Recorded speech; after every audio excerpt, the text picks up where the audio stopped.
Ahoj, vítejte u dnešního videa, ve kterém bych se s váma ráda podělila o to, jaký byl můj pracovní rok 2022. Řeknu vám něco o tom, jak byl můj interiér poprvé otištěný v časopise. Nebo třeba o tom, jak jsem změnila název, pod kterým působím, a samozřejmě kromě těch úspěchů se podělím i o nějaké neúspěchy a to, jak jsem se z nich poučila. Tak pojďme na to. Začneme ale trošku po pořádku. Říkala jsem si, že by bylo fajn, kdyby na tomhle kanále občas vyšlo i nějaký video, který není vyloženě tematicky zaměřený, ale je trošku víc takový povídací o tom, abyste poznali líp mě, ale i to, jak pracuju, na jakých projektech pracuju, co se zajímavého třeba událo v tom architektonickém a interiérovém prostředí, jakých zajímavých akcí jsem se zúčastnila, a aby se s vámi vlastně mohla podělit víc o to, jak žiju teď, protože většina videí je teďkom zatím směřovaných na to, jaký byl studium na architektuře a takový ty věci kolem, ale já už jsem 2,5 roku po škole, takže si myslím, že tam je nějaký ten materiál, o který se můžu dál podělit. No a tohle video, shrnutí roku 2022, mi přišlo takový jako ideální začátek, jak vlastně začít a jak vás nechat nahlídnout trošku do toho, co vlastně ve skutečnosti teďkom dělám. Sepsala jsem si tedy několik bodů, o kterých bych s váma dneska chtěla mluvit, a hned první je, že ze začátku roku jsme fotili jednu z realizací, kterou jsem dělala ve spolupráci se stavební firmou Stavba Design. Byl to interiér, respektive rekonstrukce interiéru, který jsem následně přihlásila i do soutěže Interiér roku, nevím, jestli to znáte. Je to největší a možná vlastně i jediná soutěž v České republice, která se zaměřuje právě na interiéry. Každý rok z toho vznikne vždycky takový sborník, kde právě jsou potom představeny všechny ty interiéry, které tam v tom roce byly přihlášeny. Já jsem někde zhruba v půlce, je to prosím vás ne tady ta koupelna vpravo, ale tady ten interiér vlevo, je to takový krátký výcuc, dají tam pár fotek a takový zkrácený text, který jim tam pošlete. No a právě z toho přihlášení plyne takový první ponaučení, který bych s váma chtěla sdílet. Do té soutěže jsme měli zaslat nějaký balík fotek a potom text, který můžu vlastně používat pro nějaký média nebo právě do toho jejich sborníku a celkově, abyste tam trošku víc popsali, jak to probíhalo, co tam třeba bylo zajímavého a tak. No a já jsem do toho balíku fotek samozřejmě na začátek dala to, co jsem nejvíc řešila já, co nejvíc vystihuje podle mě ten návrh, no to takový ty nejvíc atraktivní třeba pohledy v tom interiéru, a potom nakonec jsem tam dala takový jakoby už fotky, aby viděli, že prostě ten interiér byl řešený nějak jako komplexní, protože to byla taky jedna z podmínek. Jenomže se stalo to, že kamkoliv oni ty fotky potom dávali, a to ať už třeba tady právě do toho sborníku nebo na sociální sítě, tak většinou začali těma nejméně atraktivníma fotkama, což já upřímně moc nechápu, jestli se nad tím jako nějak zamýšleli nebo tak, ale dali tam třeba ze začátku 4 fotky jídelny, která tam je popravdě taková trošku jakoby prázdná a nevyjadřuje ani úplně 100% to, o čem ta rekonstrukce vlastně byla. Zrovna tu jídelnu si tam hodně řešila i jako klientka s mojí konzultací jenom. A dost mě to mrzelo, protože kdykoliv se potom objeví nějaká jako takhle fotka, která dobře úplně třeba není 100% reflektující ten návrh, ale potom i druhá, třetí, čtvrtá je vlastně furt to stejný, tak to všechny lidi jako odradí od toho, aby se třeba dívali dál. Takže to ponaučení z toho plyne to, aby se tam posílali do těch soutěží vždycky jenom fakt fotky, se kterými jste 100% OK a u kterých vám nevadí, když je vytrhnou z kontextu a budou publikovat, nebo bude někde prostě ukázaná jenom ta jedna fotka bez těch ostatních. Což já jsem samozřejmě se snažila jako ten výběr fotek zúžit a dávat tam jenom takový, ale nenapadlo mě, že tam vyloženě budou všude cpát dopředu fotky, které pro mě byly jako nejméně atraktivnější a ty zajímavější budu dávat vždycky až někam jako nakonec a v tom sborníku třeba jedna z nejzajímavějších fotek ani jako není. No, tak jenom z toho jsem byla taková jakoby smutná, ale jinak ve skutečnosti to pro mě bylo jako velmi přínosné, abych zjistila, jak to vlastně vůbec chodí, zkusila si připravit takhle nějaký projekt pro takovou publikaci nebo pro takovou soutěž a vlastně díky tomu jsem potom měla příležitost, nebo díky tomu se otiskl ten interiér i v časopise, což je další takový úspěch, za který jsem strašně ráda.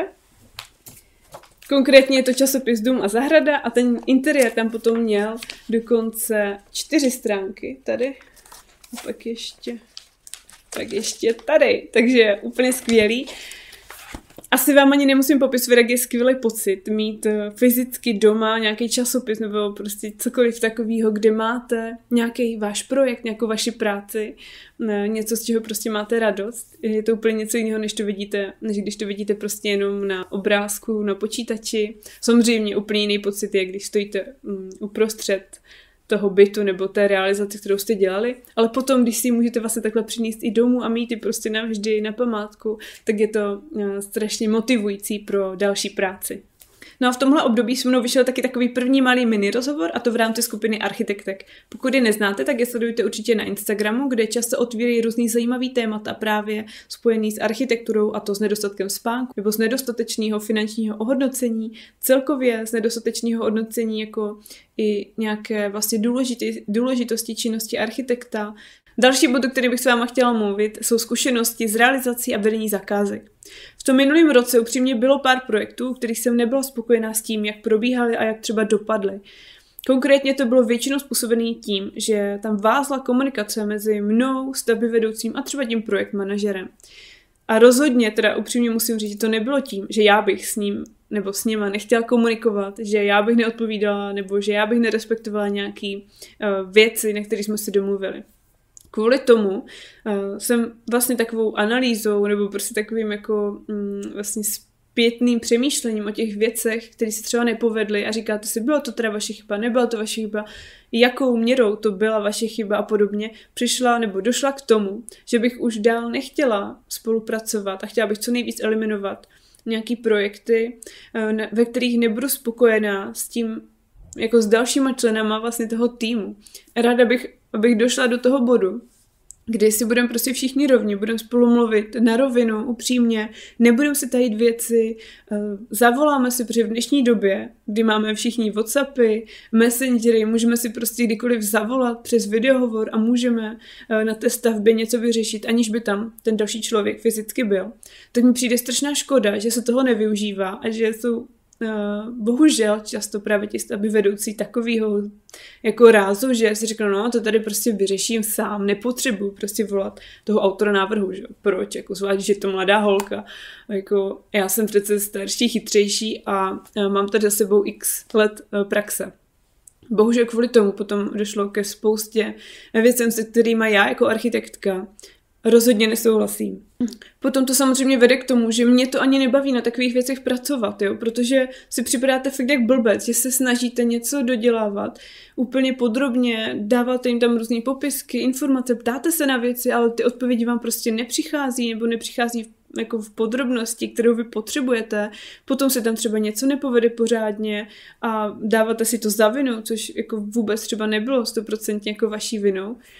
A abych nemluvila jenom tak všeobecně, tak bych vám ráda řekla jeden příklad, kde se to fakt nepovedlo a kde jsem byla fakt hodně naštvaná a byla to taková třešnička na dortu toho všeho, že už na takových věcech vlastně nechci dál pracovat a radši budu mít jeden projekt měsíčně, než mít 3, ze kterých vlastně nevyjde hezký výsledek, protože ten tým, se kterým na tom děláte, včetně i toho klienta, je strašně vlastně závisí na tom, jak bude vypadat potom ten výsledek. Protože všem na to musí záležet, nejenom tomu klientovi a autorovi, nebo nejenom tomu autorovi, dokonce bohužel mi občas tak přijde, že i těm klientům jako občas na tom nezáleží, když to třeba nějaký byt na pronájem a nebudou v tom vyloženě oni, tak tam dokážou jako ožilet nějaký věci.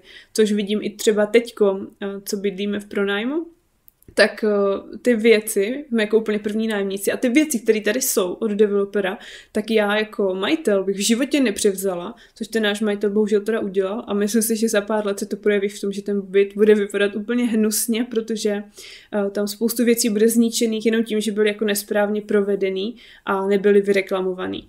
No ale zpátky k tomu konkrétnímu příkladu.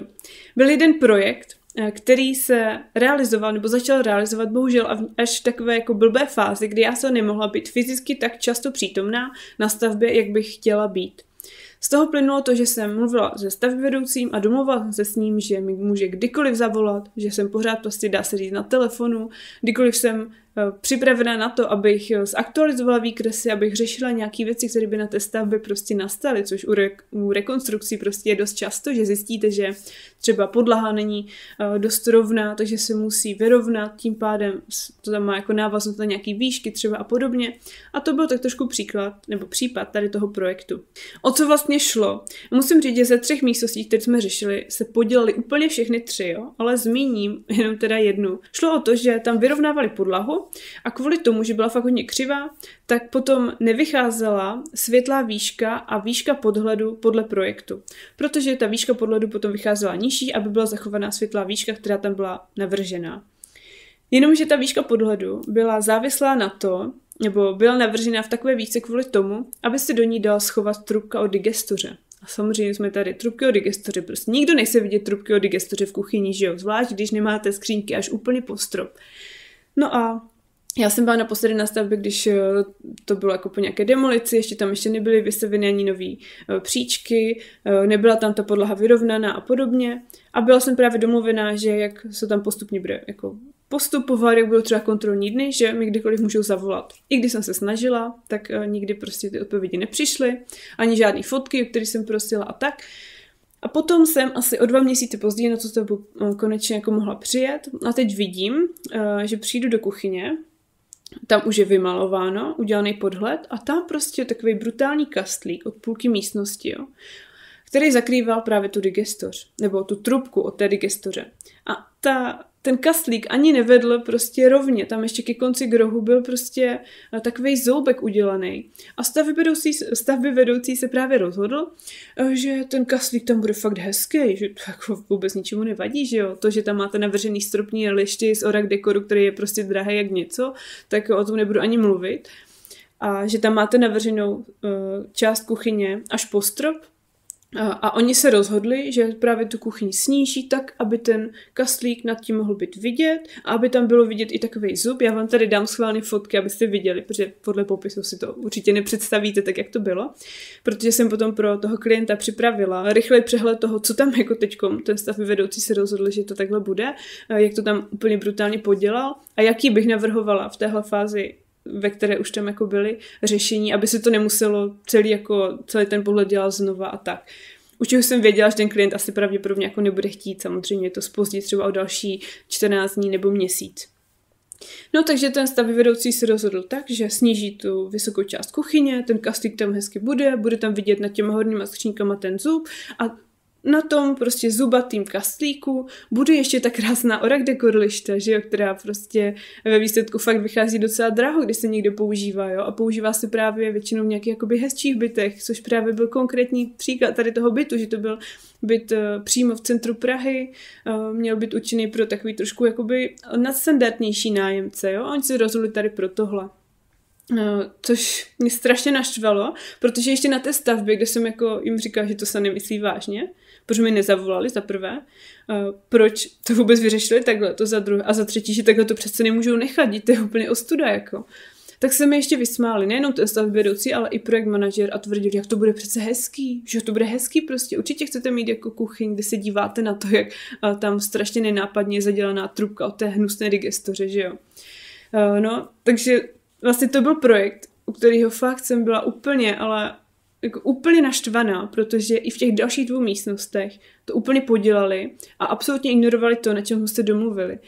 A to byla vlastně věc, kvůli které jsem se rozhodla, že nechci na takových zakázkách dál pracovat, že radši prostě nebudu takové věci dělat a radši si to třeba celý budu šéfovat sama, než abych prostě pracovala na takových zakázkách s takovýma lidma, se kterýma není možný se normálně rozumně domluvit a který to dělají jenom proto, aby už to měli hotový, už aby za to dostali peníze a jim fakt jedno, jak to ve skutečnosti bude vypadat. A tak bych to asi nějak jako zakončila, protože pořád doteď mě to samozřejmě štve, není mi to jedno, i když to není můj byt, i když to vlastně není vůbec můj problém, tomu klientovi to prej ve skutečnosti nevadí, že to takhle dopadlo, protože měl technickýho dozora, který mu to takhle schválil, že to je OK, přece jo, jenomže technický dozor není od toho, aby posuzoval, jestli to je hezký nebo ne, ten má dohlížet na to, jestli to máte technicky správně, to už tam jako by bylo, že jo, ale to neznamená, že to je hezký a neznamená, že to nešlo udělat hezky, ale i technicky správně. No, takže na tohle pozor. To je právě ten důvod, proč je důležitý mít potom architekta i jako autorský dozor a zvát si ho tam fakt pravidelně, což mě prostě štve, že často takhle prostě nefunguje a potom to takhle dopadá. A pro mě samotnou to potom má i takový dopad, že já si tu realizaci ani nemůžu prostě vyfotit, nemůžu si někam dát, protože já se tímhle nechci upřímně fakt vůbec nějakým způsobem prezentovat. Přejdeme ale k něčemu pozitivnějšímu. Zhruba v březnu jsem byla na jednom kurzu dekorativních stěrek. Bylo to úplně úžasný a musím říct, že pokud máte možnost, pokud něco takového budu dál pořádat, tak by si to měli zkusit taky. Zvlášť pokud si chcete trošku odpočinout toho klikání na počítači, chcete si vyzkoušet něco fyzicky dělat, trošku se kreativně vyjádřit, ale zároveň tak, aby tam se nemuseli dávat pozor na to, jestli dodržujete nějaké normy, jestli dodržujete klientovy požadavky a podobné věci, ale jenom chcete prostě vypnout hlavu, užívat si, něco si prostě tam jakoby, ne doslova, ale prostě čmárat, dělat si něco, co si budete moct odníst domů a ten výsledek vidíte vlastně prakticky hned. Upřímně musím říct, že jsem byla strašně překvapená, jak náročný to bylo, abyste dosáhli toho výsledku, který jste chtěli, což mě se upřímně ani nepovedlo většinou, protože tam je strašně důležitý dbát na jednotlivý časový prodlevy mezi těma jednotlivými vrstvama, kterými se ty stěrky tvoří.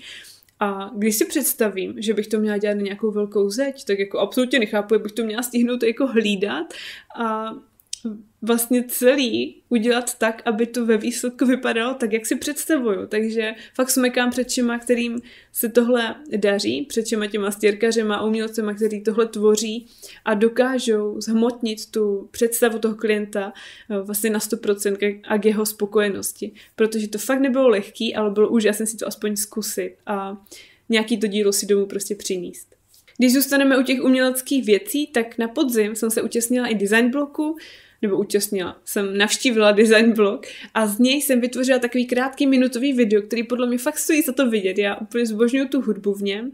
Úplně mi přijde, že fakt vyjadřují ty záběry a ten střih, to, jak ten design blog vlastně probíhá, jakou má atmosféru. Takže pokud jste to video ještě neviděli, což si myslím, že ne, protože nemá zase tolik zhlédnutí, tak se určitě běžte podívat a dejte mi vědět, jak se líbí. No a než se dostaneme k takové hodně zásadní věci, o které jsem se dneska chtěla zmínit, která se právě udělala v tom roce 2022, tak je určitě fajn a upřímný zmínit, co se dělo v tom osobním, co mělo potom ten dopad na ten pracovní, nebo jakým způsobem. Ten minulý rok, nejenom minulý, ale i ty poslední, byly poměrně hodně pro mě psychicky náročný. A zvlášť ten minulý rok, protože jsme se zhruba v dubnu, květnu stěhovali z Prahy do Olomouce, což je takový docela velký krok. Narodilo se nám v polovině roce miminko, takže úplně se vlastně mi změnila životní role. To vlastně všechno se stalo ještě na tom, že se mi totálně rozpadá rodina, rozvádí se mi rodiče dost nechutným způsobem, upřímně musím říct. Kvůli tomu jsem vlastně ztratila část rodiny a strašně špatně to nesu. No ale co to všechno vlastně znamenalo pro tu práci? Tak v polovině, nebo první té polovině roku, než se to miminko narodilo, tak jsem se snažila samozřejmě co nejvíc pracovat, nejenom kvůli penězům, ale spíš kvůli tomu, abych měla dokončený ty projekty, aby se mohly začít realizovat v té době, kdy já se pak už stanu maminkou a už to nějakým způsobem může jet částečně beze mě. Ale díky tomu jsem měla vlastně příležitost, nebo spíš takový opravdový důvod překopat právě ty věci, proč nechci už pracovat na zakázkách nebo s lidma, se kterými mi není dobře, který potom nevedou k těm hezkým výsledkům, kterým nezáleží na tom, co vlastně společně tvoříme pro toho klienta a tak, takže se to tak nějak všechno spojilo.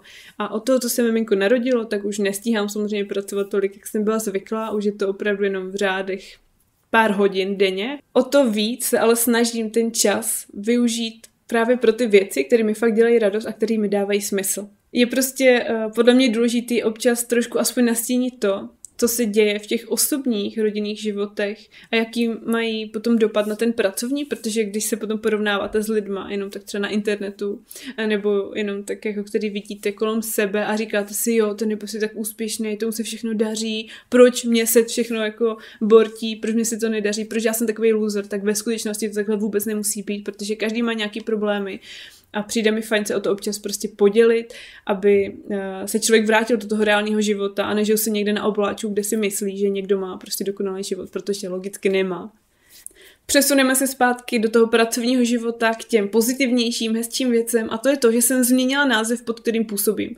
Doufám, že se to zaregistrovali, protože už je to vlastně rok, co jsem změnila svůj název původně ze studia Ivuš na Architektiv. To je teď název, pod kterým doufám budu působit už na pořád, dejme tomu. A je to vlastně už takovej krok dopředu k tomu, aby se ten tým mohl částečně jako rozšiřovat, aby se to působení, které teď dělám, mohlo případně rozšířit i na nějaký další části, které máme s manželem v plánu, protože právě manžel je součástí toho týmu, který tvoří Architektiv, ne úplně tak teda veřejně zatím publikovanou. A s tím je spojený i to, že máme nový vizitky, juhu, už takový profesionální. Předtím, co jsem měla vizitky, tak upřímně jsme si tiskli vždycky doma na takový lepší papír.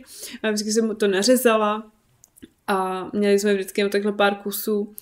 Ale teďkom už si vlastně tím názvem jsem 100% jistá. Upřímně řečeno, to studio Ivuš bylo takový hodně, asi víc jako studentský bych řekla. A to Ivuš tam bylo pořád, že víte, že to je asi nějaká holka a nějaká jako Ivuš. Když to teď Architektiv zní podle mě víc profesionálně a je právě otevřený k tomu, aby se ten tým mohl rozšířit, protože se plánují více spojovat s nějakými dalšími odborníkama, aby jsme mohli tvořit spolu, pomáhat si přitom a tu službu těm klientům dodávat vlastně mnohem lepší, protože každý má nějaký silný a slabý stránky, takže se můžeme potom vzájemně takhle hezky propojit a doplnit. S tím novým názvem jsem víc zapracovala i na tom, jak chci, aby vypadala celá ta spolupráce s klientama, od toho, jak s nimi já budu komunikovat, jak bude časově ten projekt vlastně vedený, i to, jaký výstupy vlastně budou dostávat, nejenom v jaké kvalitě, ale i ty prezentace, jak budou vypadat, aby pro ně dávali větší smysl třeba, aby když je někomu pošlou, tak aby ten člověk vlastně víc rozuměl tomu, na co se vlastně dívá. No a na konci roku jsem vytvořila i takovou brožurku nebo manuál spolupráce, kterou chci vždycky novým klientům od tohoto roku dávat, ať už elektronicky nebo fyzicky, když se s nima potkám, kde budou mít takový základní informace o tom, co můžu očekávat. Bude tam o tom, proč vlastně si mají vybrat vůbec mě nebo nás jako Architektiv, jak vypadá ta spolupráce, co za služby nabízíme, jak vypadá zhruba projekt nebo ty výstupy, které můžu očekávat, na jaký fáze si to třeba dělí. Samozřejmě i to, v jaké cenové hladině se pohybujeme. A pokud už jste praktikující architekti nebo designéři, tak mi můžete klidně napsat, jestli používat něco takového, nějakou takovou brožurku, kterou jim prostě pošlete, abyste si ušetřili čas a nevypisovali každému klientovi vždycky služby a ceny za to, když si vás jenom tak chce třeba orientačně zeptat, kolik to bude stát a co vlastně vůbec mu nabízíte. No a poslední bod, co tady mám, tak už vlastně uzavírá ten rok a to, že po tom narození miminka jsem se snažila toho dalšího půl roku spíš jenom dodělávat různý resty, být samozřejmě na těch kontrolních dnech těch zakázek, ale spíš tak jako dodělávat to, co mi furt nějak tak jako viselo, co mě tak mentálně zatěžovalo, protože tam ještě klient chtěl dovymyslet nějakou sedačku, tam dovymyslet nějakou stěnu, vybrat něco, pomoct jenom poradit a tak. A na takové malinký věci se vám upřímně, nebo mě osobně aspoň velmi špatně jako hledá čas mezi nějakýma většíma projektama. Takže to se mi podařilo, musím říct, že docela zdárně dodělat ještě před Vánoci. No a to bylo vlastně úplně všechno. Dejte mi vědět, jak se vám tenhle formát videa líbil, jestli za ně budete rádi třeba pravidelně. Já jsem si říkala, že tak jednou za čtvrt roku bych to mohla stihnout s tou frekvencí, co teďkom jakoby vydávám.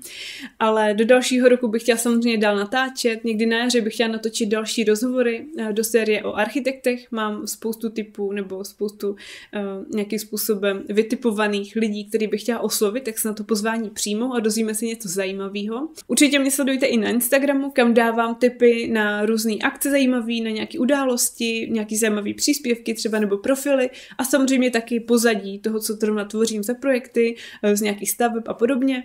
A pokud nevíte, co sledovat dál, tak doporučuji poslední video, nebo to video z design bloku, bacha, máte tady na výběr, takže nejlíp obojí a já se na vás budu těšit zase příště. Ahoj!